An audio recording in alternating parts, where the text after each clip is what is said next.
I'm doing this video from Uyo, Akwa Ibom State in Nigeria. I had surgery on the 4th of July. It was an open heart surgery. I had just suffered my third heart attack. The first heart attack took me to Malaysia, where they inserted 2 stents in my heart. The second heart attack, 7 years later, took me to Abuja in Nigeria, where they inserted 3 stents.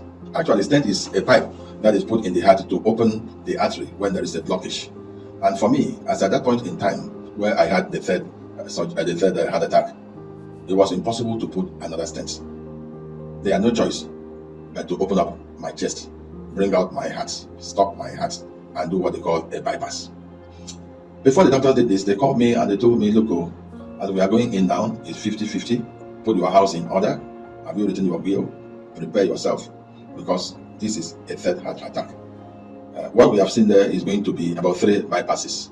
We will take veins from your leg, your 2 legs, and artery from your chest to do the bypass.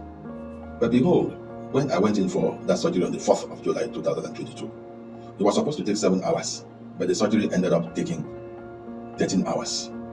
What really happened was that when they went in, they discovered that it was not 3 bypasses again, it was 4, and there was a little bit of panic. After that, there was complication, and then the complication was that my lungs collapsed, and because of the collapse of the lungs, I could not lie down on the bed. I had to sit down. I was on something which is called CPAP, which is like a ventilator to help me breathe. From that moment on, I could not lie down on the bed. If I make attempt to lie down on the bed, my breath will be completely cut off, and I will be choked. Every attempt by the entire hospital to find out what the problem was failed. After sitting to sleep in the hospital for 1 month, they needed to find help from other places.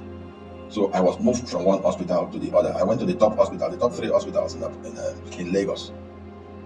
But there was no help. So I sat down to sleep for 6 months.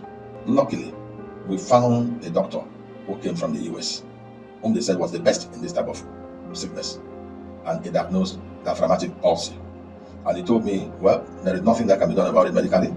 I just have to go home and continue sitting down and to sleep.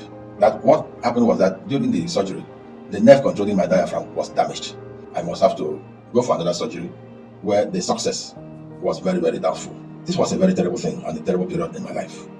Everything was at a standstill. During this period of having diaphragmatic palsy, the outer indication is that my stomach will start vibrating.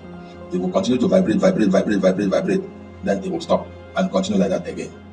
And this was caused by the diaphragmatic palsy, and they called it spasm of the diaphragm.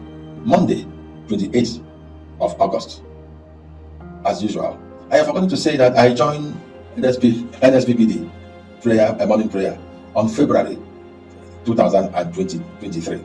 So in the hospital on the 28th of August, the word of knowledge came during the prayer. Pastor Jerry said, I don't know who you are.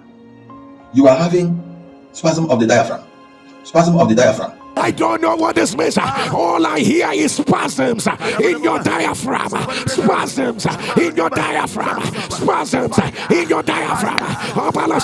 If you are the one, put it on the live stream about the power that raised Jesus from the dead. I announce, let it be reversed. Let it be reversed. At that instant, the spasm stopped. As I speak to you today, the spasm has not come back. Pastor Jerry, I want to say that from that 28th of August till today, the spasm has not come back. I want to thank you, Pastor Jerry, for all that you have done.